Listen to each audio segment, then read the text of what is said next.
There are stories that begin with thunder and glory, and there are stories that begin in silence. This one belongs to the latter. He was not born into comfort or fame. He came from a cabin built of rough wood, where winter crept through the cracks and dreams were warmed by the faint glow of a single candle. He had no riches, no connections, only a restless mind and a heart that felt too deeply for the world around him. Abraham Lincoln was not just a president. He was a listener, a thinker, a man who carried the weight of sorrow like an old friend. His life was a quiet search for meaning, a slow walk through loneliness, faith, and the fragile hope that kindness might heal a wounded nation. He read by the fire. He worked the soil. He laughed rarely, but when he did, it was genuine, brief, bright, and human. And one day that same gentle man would stand at the heart of a nation torn apart and hold it together, not with might, but with mercy. This is not a tale of power. It is a story of endurance, love, and the strange beauty of pain.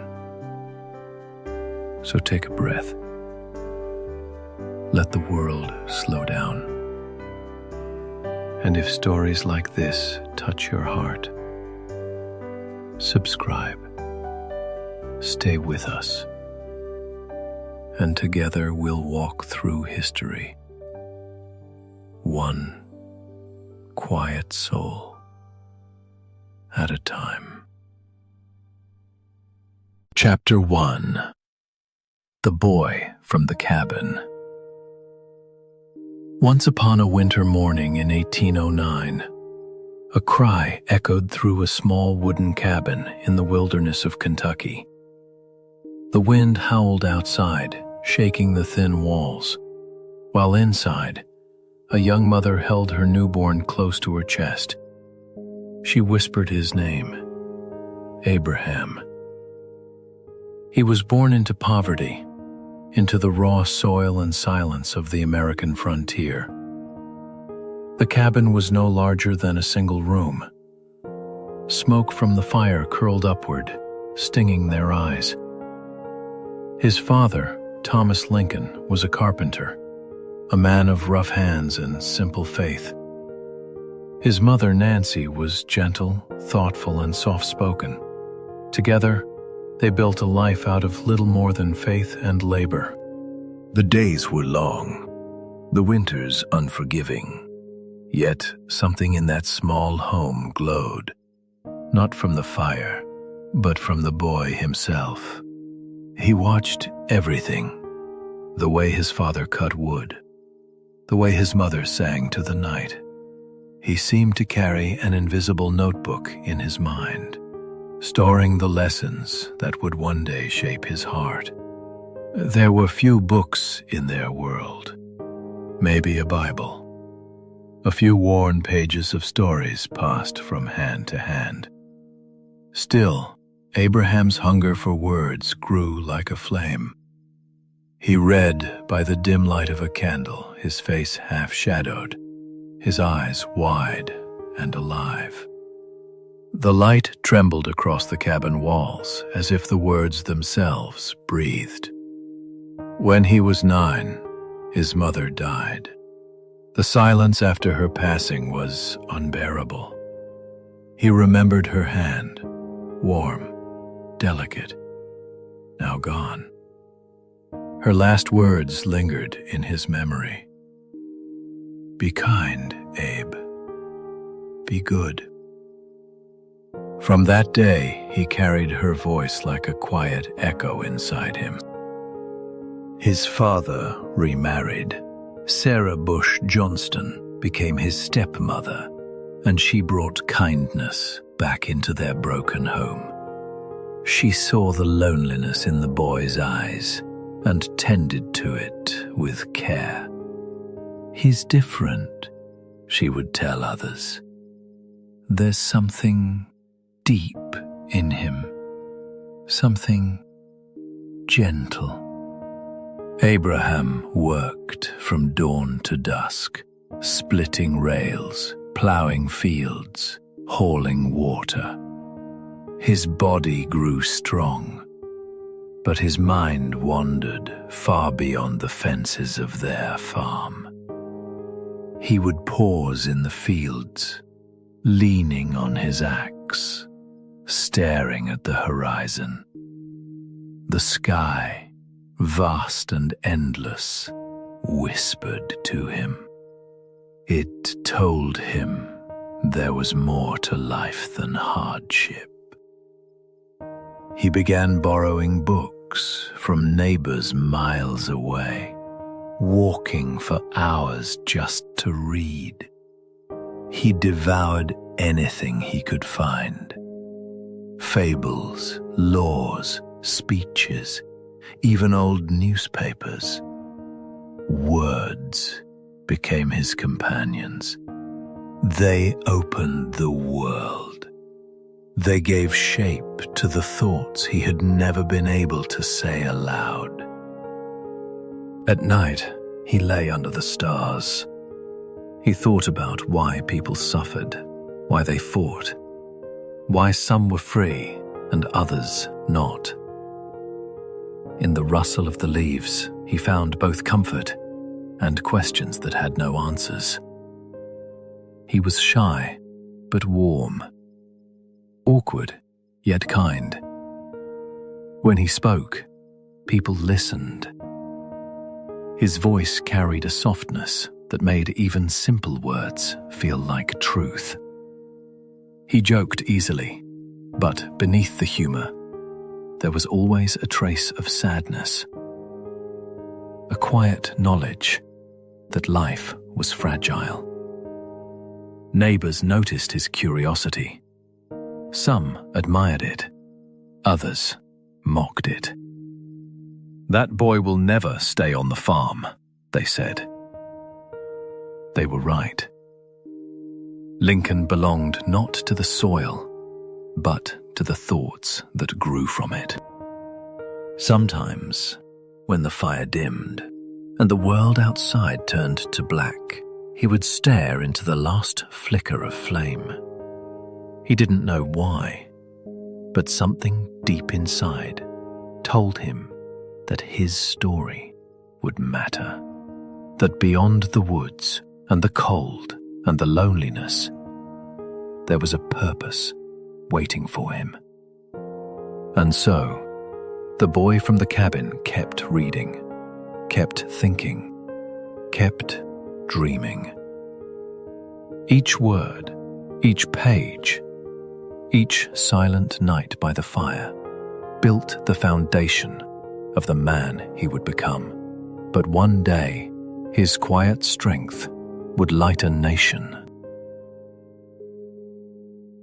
Chapter 2: The Quiet Dreamer. The boy who once read by candlelight had grown taller.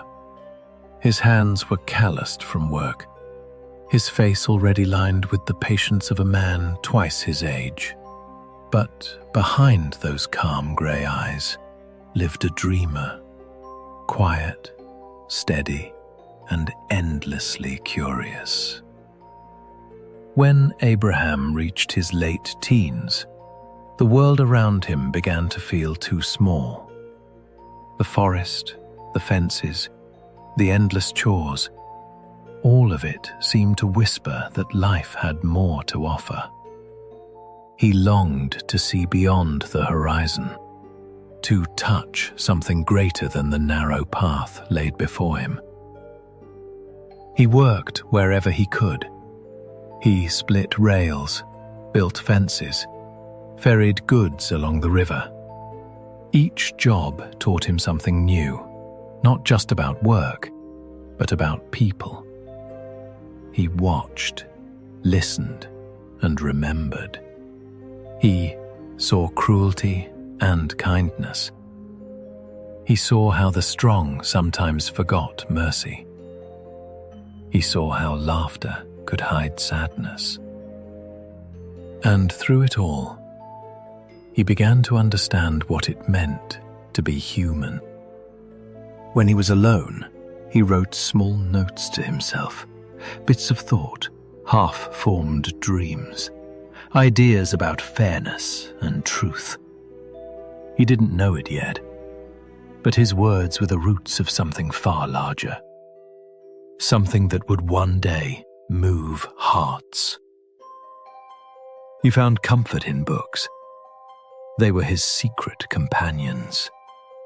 Shakespeare, the Bible, Aesop's fables, each line seemed to speak directly to him.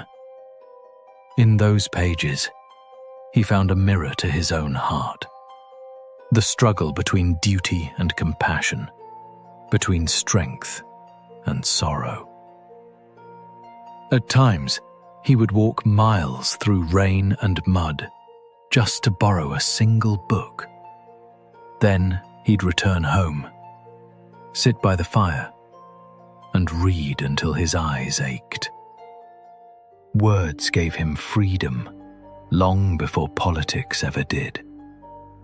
They built bridges in his mind, connecting the world he knew with the one he imagined. He had little money, but his wealth was curiosity. People said he could fix anything, from a broken hinge to a broken heart. He laughed easily, but never cruelly. His humor, light and gentle, often softened the edge of hardship. Yet behind that laughter was melancholy, quiet, persistent, familiar. The loss of his mother had carved something deep within him. It never quite healed. It made him thoughtful, sometimes distant. It made him care more than most men dared to. He watched life unfold around him with both awe and sadness. He saw neighbors work themselves to exhaustion. He saw injustice in the smallest things, the way people judged others by class, by race, by wealth. He did not rage against it. He studied it. He carried it like a weight he was preparing someday to lift. In his early 20s, he left home. He walked for miles with little more than hope and his long stride. He had no clear plan, only a feeling that he was meant for more. When he reached New Salem, Illinois, he found a place that would shape him. The small town welcomed him, laughed with him, trusted him. He worked in shops, cut wood, and helped neighbors without being asked. They called him Honest Abe. The name fit easily. He didn't seek admiration. He sought understanding. He wanted to learn about law, about people, about the invisible strings that held society together. At night, sitting under the vast Midwestern sky, he still looked upward. The stars reminded him of those nights in the cabin, of the silence that once shaped him. He felt both small and infinite. He was no longer just a boy from the woods. He was a quiet dreamer, standing at the edge of history, waiting for his time to speak. Chapter 3. The Lawyer of the People. In New Salem, Abraham Lincoln found not just a home, but a purpose taking shape. He was no longer merely a laborer with dreams. He was becoming a man with direction.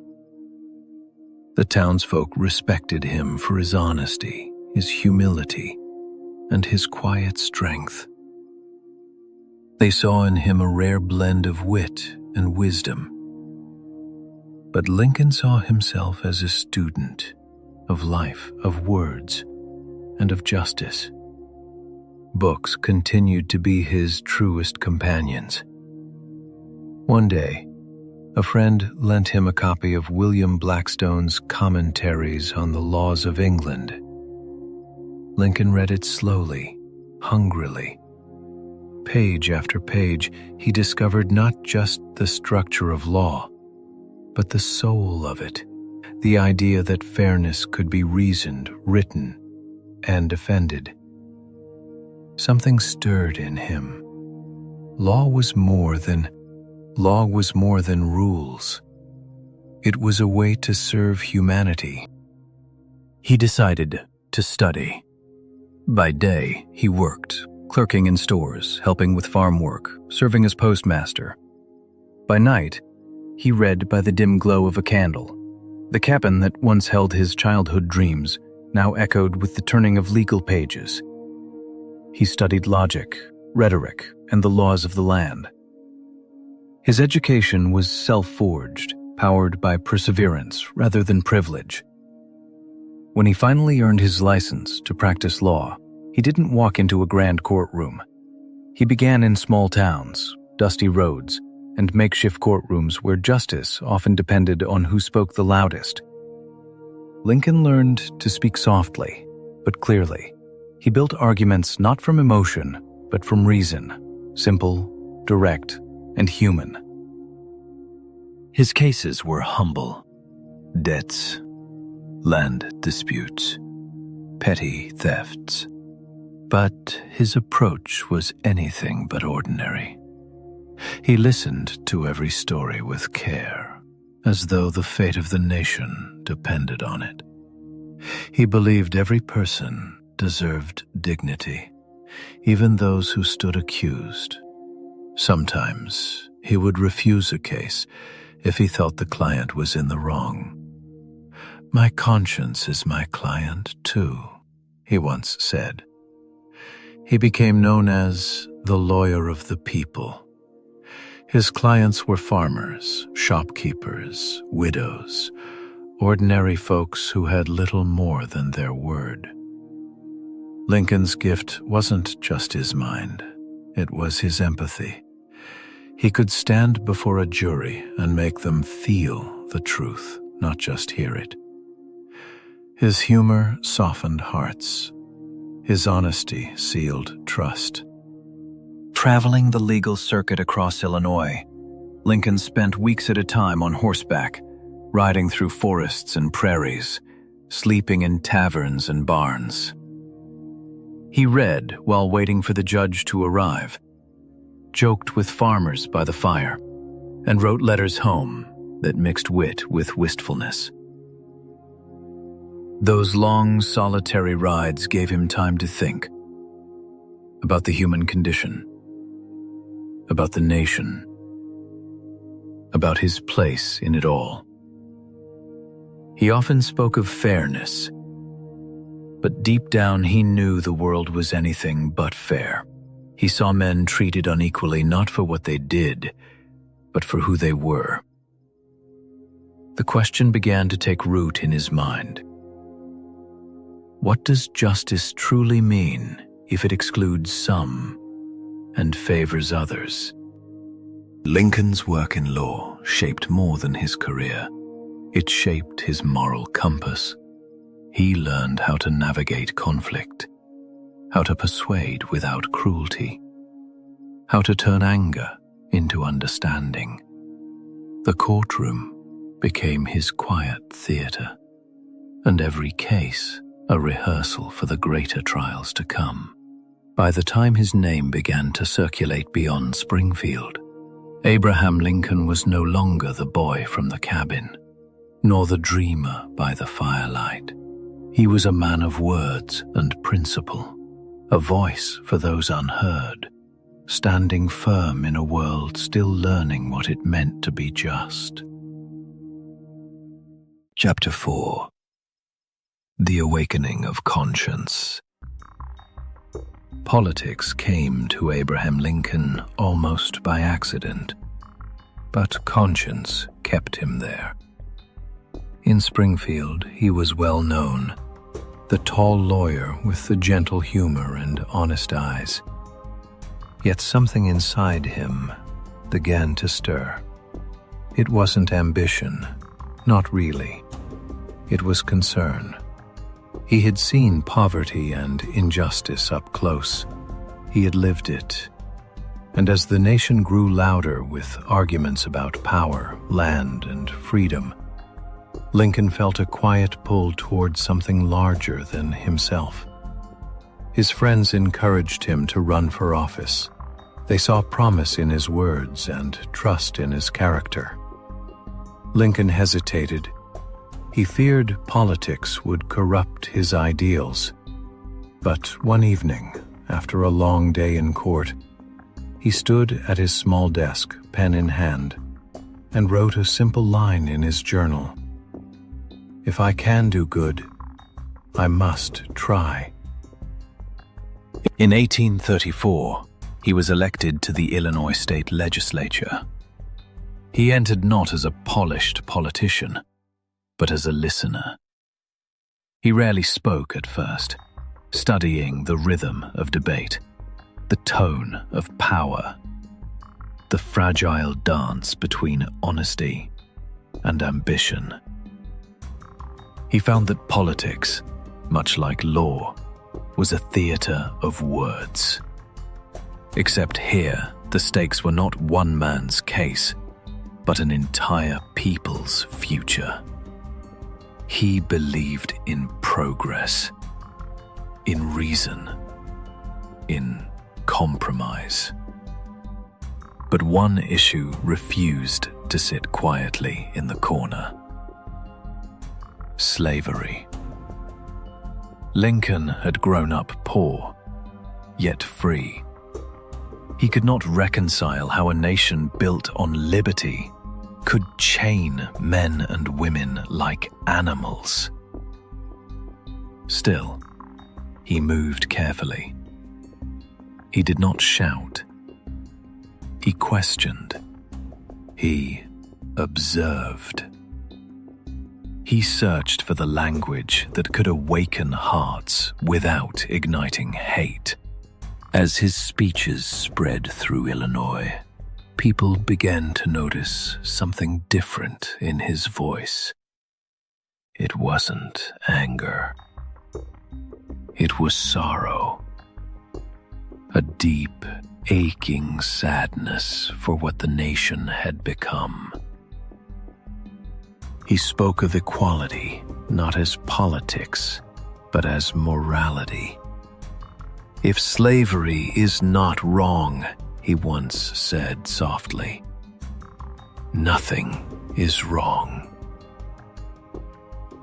His words carried weight because they came from empathy, not pride. He had seen how power could blind men. He had seen how comfort could silence conscience. He refused to let either claim him. At home, life was simple. He had married Mary Todd, a woman of strong mind and even stronger will. She saw in him a greatness he did not yet see in himself. Their life together was filled with laughter and debate, but also shadows. Lincoln's old melancholy never left him. Some days he would sit by the window for hours, lost in thought, as if speaking to some invisible companion. He once told a friend, "I am like a piece of driftwood. I go where the current takes me, but I long for the shore." Politics gave him both current and shore. Through years of public service, he developed not just a voice, but a vision. one grounded in compassion. He believed that leadership was not about command, but about conscience. Not about power, but about purpose. The nation was changing, and with it, so was Lincoln. Every law he debated, every speech he gave became a mirror, reflecting the country's growing division. He began to see that the question of slavery was not political at all. It was spiritual. It was about the soul of America itself. One evening, after a heated debate in the legislature, he walked home beneath a quiet sky. The stars were cold and still. He thought about the stories of his childhood, of freedom, of fairness, of a better world. Something inside him whispered, "The fight is not in the courtroom anymore. It's in the hearts of men." That night marked the beginning of a new chapter in his life. The awakening of a conscience that would one day guide a nation through its darkest storm. Chapter 5. A House Divided. By the mid-1850s, the air in America had grown heavy. It was filled not with music or hope, but with argument. Sharp, unending, exhausting. The nation was splitting along invisible lines, north and south, freedom and slavery, conscience and comfort. And in the middle stood Abraham Lincoln, silent for a long time, listening, watching, feeling the weight of a storm that had not yet broken. He had left politics years before, worn down by the noise of ambition and the slow grind of compromise. But he could not stay away. Something inside him had awakened, a sense that the time for quiet reflection was over. The question of slavery had become too large, too cruel, too defining. And so, once again, Lincoln picked up his pen and his voice. The Kansas-Nebraska Act of 1854 shook him to his core. It allowed new states to decide for themselves whether to permit slavery, reopening wounds the country had tried to hide. Lincoln read the law and then the speeches justifying it, and something inside him broke. He saw hypocrisy dressed as democracy. He saw greed hiding behind the language of choice. He knew that if this continued, the promise of America would wither. So he returned. He began to speak again, not loudly, but with a calm power that could cut through the noise. In towns and fields, before crowds and candles, he spoke not as a politician, but as a moral witness. "A house divided against itself cannot stand," he declared. "I believe this government cannot endure permanently half slave and half free." Those words echoed across the land. They frightened some and inspired others. They were simple, yet immense. The truth spoken without armor. Lincoln was not calling for war. He was calling for honesty. He was asking a nation to see itself as it truly was. Broken, trembling, and unsure which way to turn. The debates with Stephen Douglas soon followed. Long, fierce, and electric. On outdoor stages surrounded by dust and heat, Lincoln and Douglas faced each other like two ideas made flesh. Douglas argued for the right of states to choose. Lincoln argued for the soul of humanity. His words were not elegant. They were raw and sincere. He spoke of human dignity, of the moral law that stands above any constitution. And though he lost that election, something greater happened. The country finally heard him. People began to whisper his name beyond Illinois. Newspapers printed his speeches. Men and women spoke of his honesty, his sorrowful eyes, his unwavering logic. He was not like other politicians, too humble for vanity, too thoughtful for rage. When others shouted, Lincoln reflected. When others cursed, he reasoned. He seemed to understand that division could not be conquered by hatred, only by truth. At home, he carried the burden quietly. He read every night, wrote letters, worried about his family's future. Mary saw the change in him. His shoulders stooped lower. His face grew older. The humor was still there, but softer now. A candle burning against the darkness. Sometimes he would sit alone and whisper lines of poetry, finding comfort in words that spoke of struggle and endurance. The tension in the country grew unbearable. Riots flared, friendships shattered. The idea of union began to feel like a memory, and yet Lincoln held on to it as though it were sacred. The nation, he once said, is more than soil and laws. It is a shared heart. Once divided, it may never heal. In 1860, when the Republican Party chose him as their presidential candidate, he was as surprised as anyone. He felt unprepared, even unworthy. But perhaps that humility was what the nation needed, not a conqueror, but a caretaker. A man who understood pain, who spoke the language of the people, who believed that right and wrong still mattered. On the night before the election, Lincoln walked outside his modest home.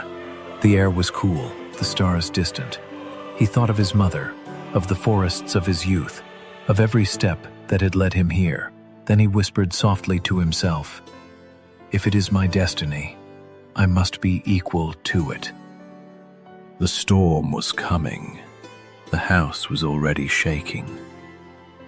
But within its walls stood a man, weary, kind, determined, ready to face the impossible task of keeping it standing. Chapter 6. The President of a Broken Nation. When Abraham Lincoln took the oath of office in March 1861, the air over Washington was thick with fear. The country was already fracturing. 7 states had seceded. The Union, that fragile dream, stood on the edge of collapse. Lincoln, tall and solemn in his black suit, looked out over the anxious crowd. His voice was steady but sad. "We are not enemies," he said. "We must not be enemies." But even as the words left his lips, cannons were being moved into place. Within weeks, war would come. Not a distant, noble war, but a brutal brother against brother conflict that would stain the nation's soul. Lincoln entered the White House with no experience commanding armies, no wealth, no allies among the elite. He entered with only his conscience, his conviction, and a burden few could imagine.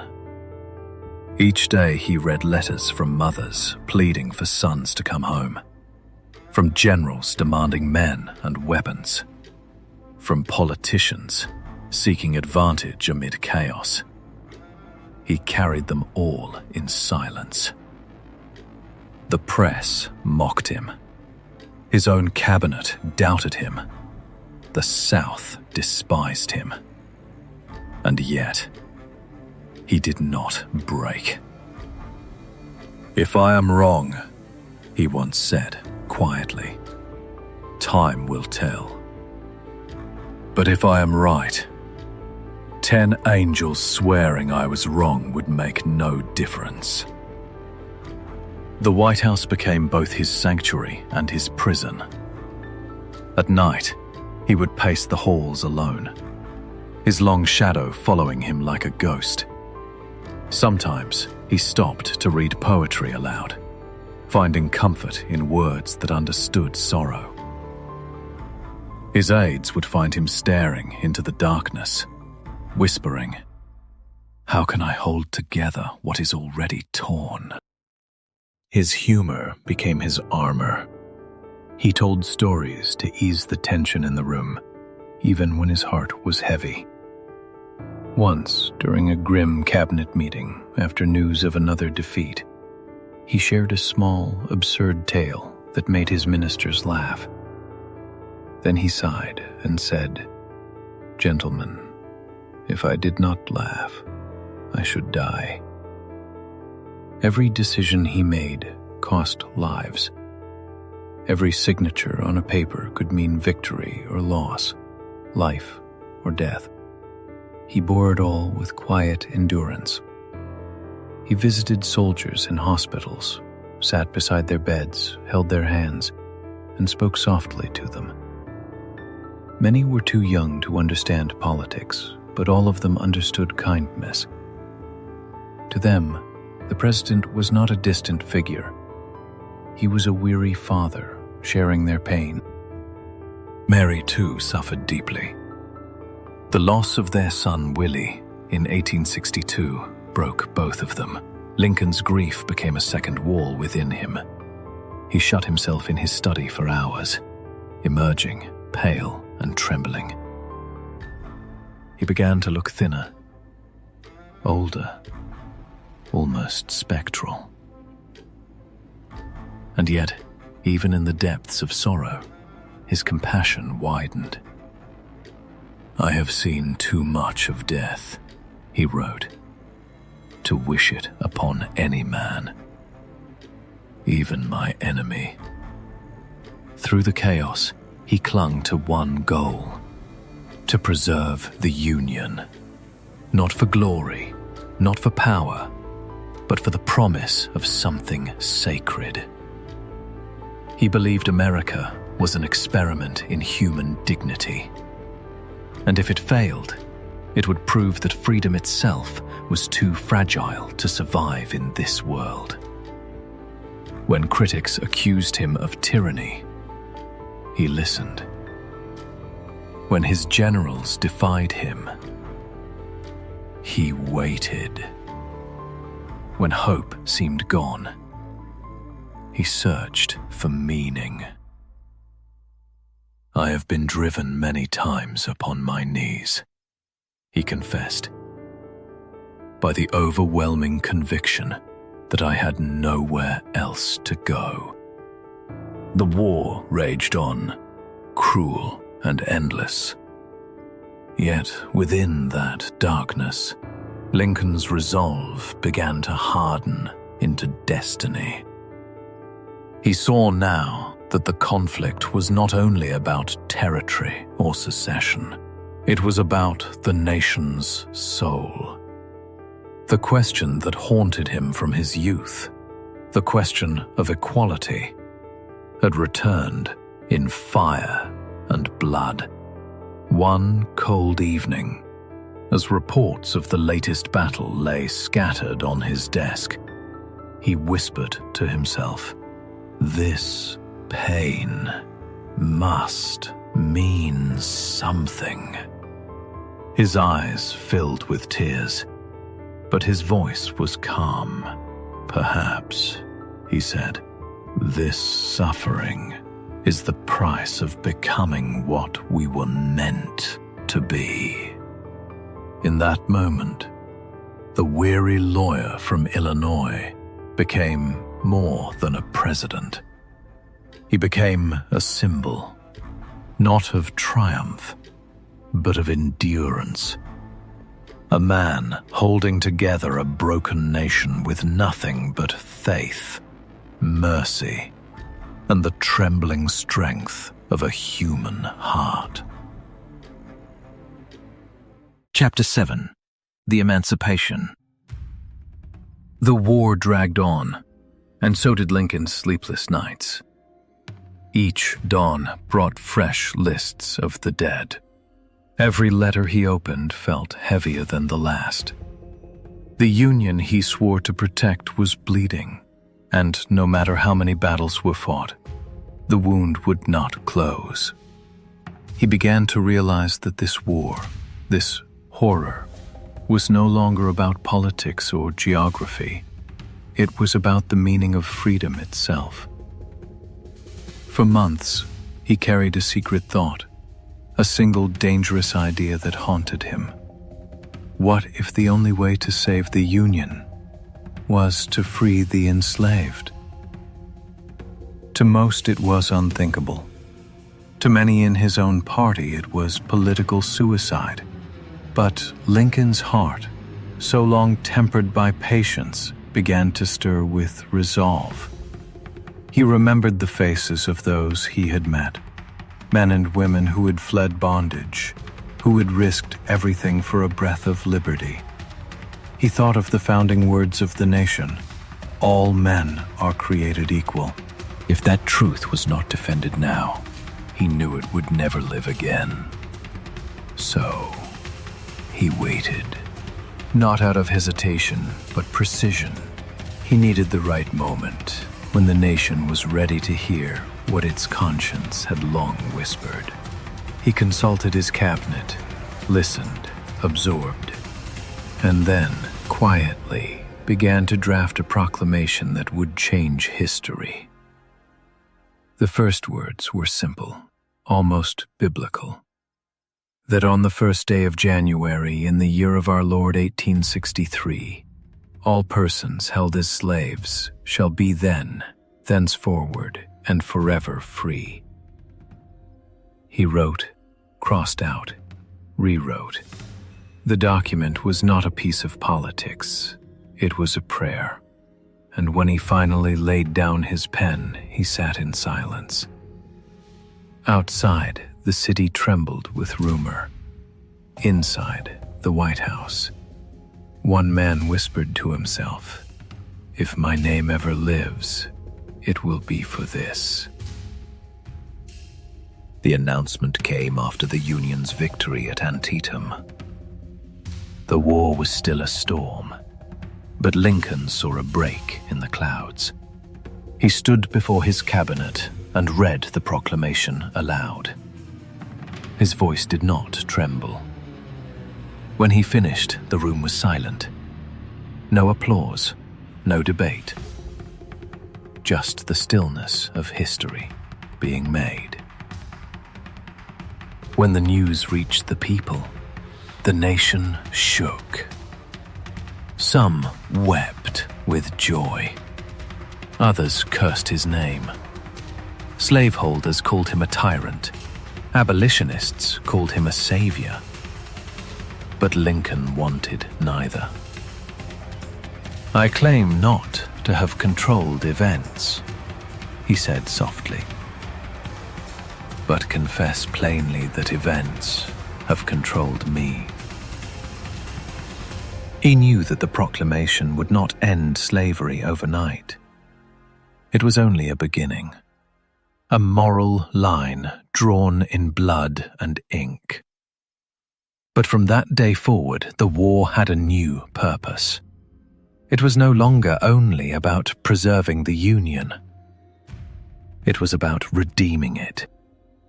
Letters poured in from soldiers who now fought, not just for land, but for liberation. Former slaves began to enlist, donning Union blue, carrying freedom on their backs. Lincoln visited them often, shaking hands, thanking them, his eyes wet with pride and sorrow. "Without them," he said, "we cannot win this war, or our own humanity." Still, the burden was immense. He was accused, threatened, mocked, but his faith, quiet, patient, unshakable, held firm. "The occasion is piled high with difficulty," he told the nation. and we must rise with the occasion. As our case is new, so we must think anew and act anew. On New Year's Day, 1863, he signed the final Emancipation Proclamation. His hand trembled slightly, not from fear, but from the exhaustion of the moment. "If my hand shakes," he said, "they will say I hesitated, but I do not hesitate." The ink dried slowly on the page, and with it, so too began the slow, painful drying of America's oldest wound. Freedom had finally found its voice in the trembling hand of a weary man. Chapter 8. The Weight of Victory. By 1864, the tide had begun to turn. The Union armies were pushing deeper into the South. Cities once thought untouchable had fallen. But for Lincoln, victory was not joy. It was sorrow wrapped in duty. Every triumph on the battlefield came written in blood. He read casualty lists that stretched like shadows across his desk. Thousands upon thousands. Names, ages, towns. Young lives gone for an idea he prayed was still worth the cost. He walked the corridors of the White House thinner than before. His face, once youthful and open, had become a map of exhaustion. Deep lines carved by worry, eyes dulled by grief.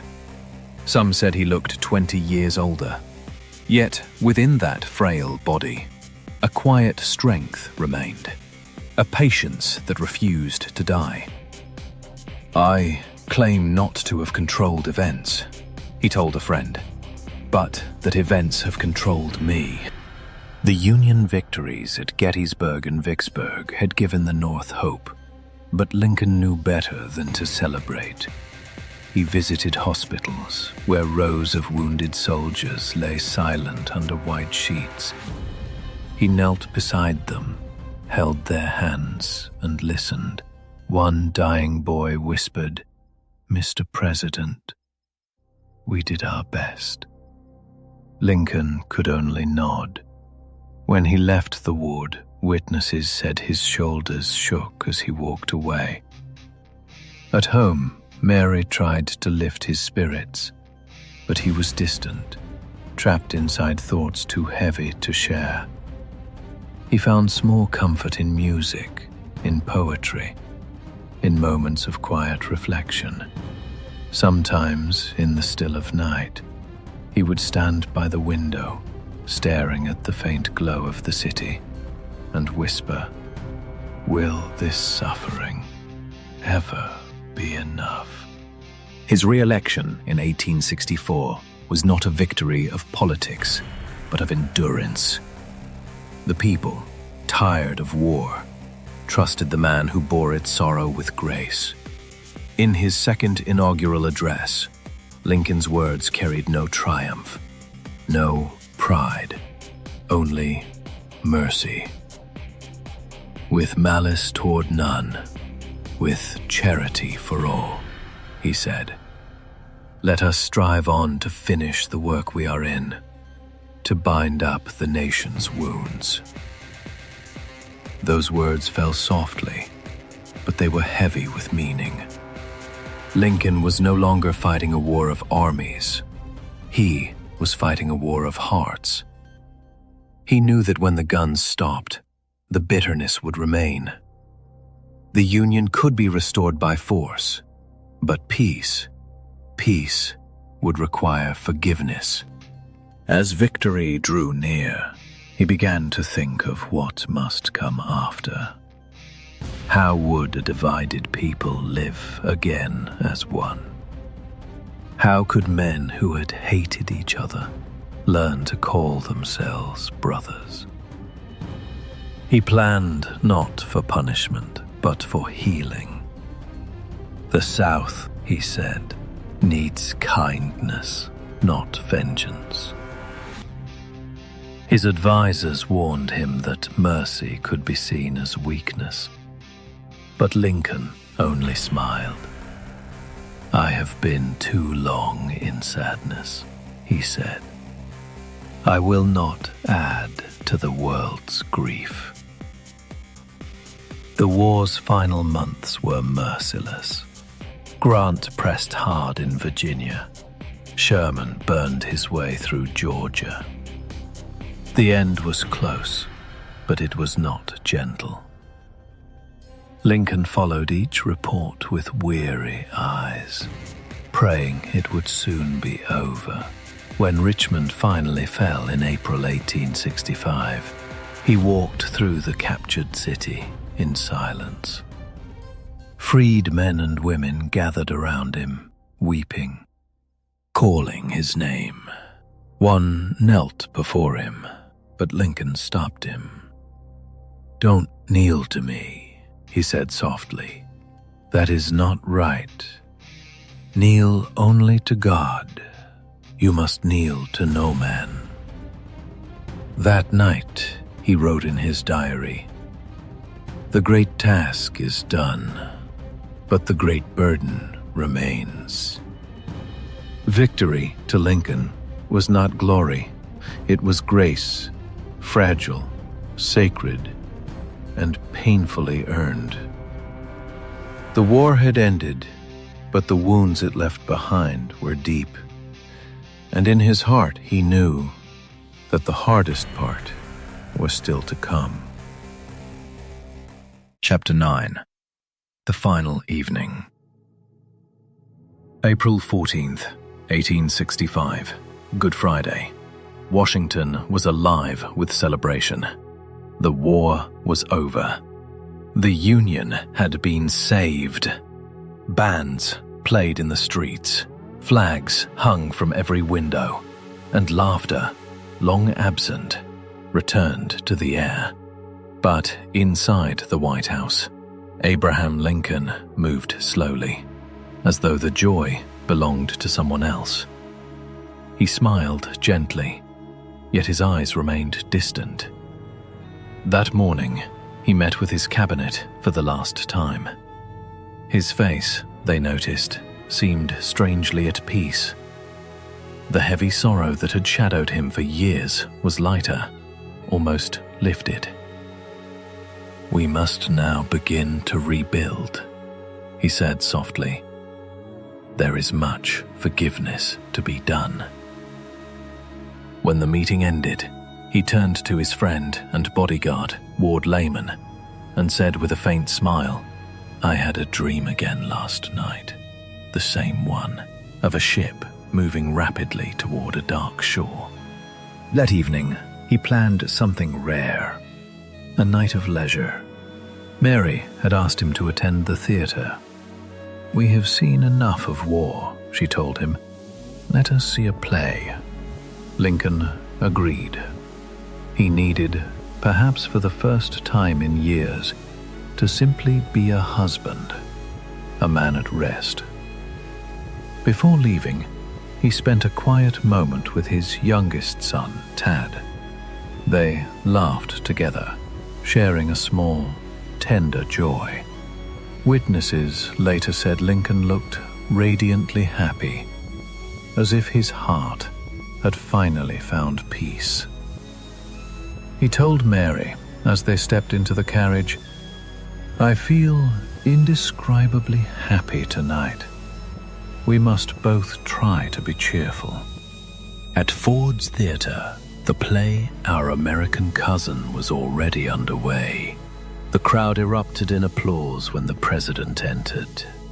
Lincoln bowed, smiled, and took his seat in the balcony box, hand in hand with Mary. For a brief moment, it felt as though the nation itself exhaled. The war, the pain, the loss, all seemed to fade beneath the soft light of the stage. As the play unfolded, he whispered small jokes to Mary, laughed quietly, and seemed lighter than he had in years. Below, unnoticed by most, a man in the shadows made his way toward the presidential box. John Wilkes Booth, an actor turned assassin, carried in his mind a dark vision, one he believed would avenge the South. At 10:15 p.m., as laughter filled the room, Booth stepped inside and fired a single shot. The echo was swallowed by the sound of the audience. A moment of confusion. A scream. Chaos. Mary cried out, holding Lincoln's head in her lap. Doctors rushed in. The president was carried across the street to a small boarding house. All through the night he lay unconscious. His breathing slowed, faint and fragile. Those who gathered around him, soldiers, friends, officials, stood in silence. As dawn broke, a faint light filled the room. His pulse weakened, then stopped. Secretary Stanton, his eyes wet with grief, looked at the still figure and whispered, "Now he belongs to the ages." Outside, the city fell silent. The bells that had once rung for victory now tolled for mourning. The war was over. The Union was saved. But the heart that had carried its pain had finally come to rest. Chapter 10. The Man Who Belonged to Everyone.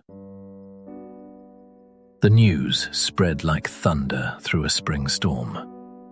The president was dead. Bells tolled across cities and small towns alike. Strangers wept in the streets. Even those who had once cursed his name bowed their heads. America had lost not just a leader, but a father. Abraham Lincoln's body was carried through the mourning nation on a long, solemn journey, from Washington to Springfield. Along the tracks, crowds gathered in silence. Some brought flowers, some knelt in prayer, others simply stood, unable to believe. Farmers stopped their plows. Children waved small flags. Mothers held their sons tighter. And as the train passed, it seemed the very land itself was grieving. He had come from nothing. A boy born in a log cabin, raised by hardship, guided by faith. And yet, he had lifted an entire people toward a promise once thought unreachable.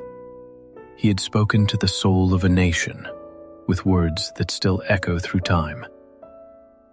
That government of the people, by the people, for the people, shall not perish from the earth.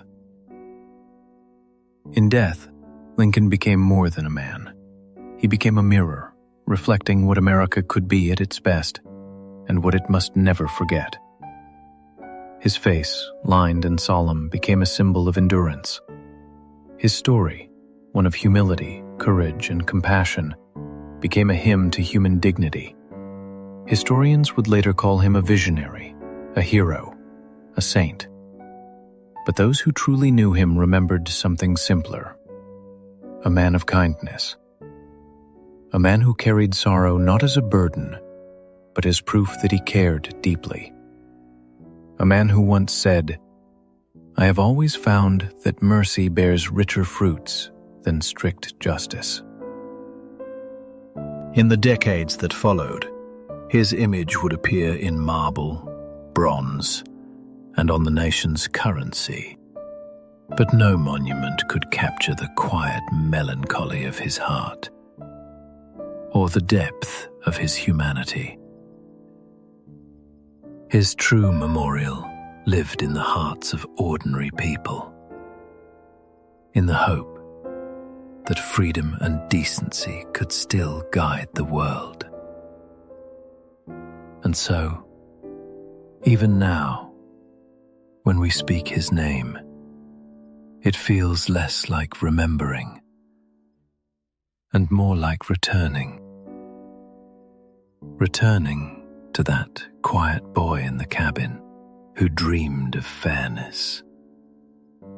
To the man who walked alone through the storm of war. To the president who refused to hate. Abraham Lincoln belongs not to history alone, but to everyone who still believes that compassion is strength, that unity is possible, and that even in the darkest hour, there is light. He was, and remains, the gentle giant of the American soul, the melancholy visionary, whose candle still burns across the ages. Time passes. Empires fade, but some lights never die. Abraham Lincoln's story is more than a chapter in history. It's a reminder that one person's compassion, courage, and quiet strength can outshine centuries of darkness. His life was marked by sorrow, yet it was that very sorrow that made his heart so wide, so human. He believed that kindness was not weakness, that hope was not naive, and that even the most divided hearts could learn to heal. The candle of Lincoln's spirit still burns. In classrooms, in memorials, in every voice that dares to speak for what is right. It glows in moments of forgiveness, in acts of understanding, in the belief that love is the highest form of strength. And maybe that is what he truly left behind. Not just a legacy, but a light. One that guides us still through our own times of doubt and division. If this story touched your heart, let it keep glowing. Support the channel by subscribing, liking, or leaving a comment. It helps us bring more human stories like this one to life. Every view, every word of encouragement keeps this candle burning a little brighter. Thank you for walking this journey through history and through the soul of one of humanity's greatest dreamers. Until next time, remember, even the smallest flame can light the way through the longest night.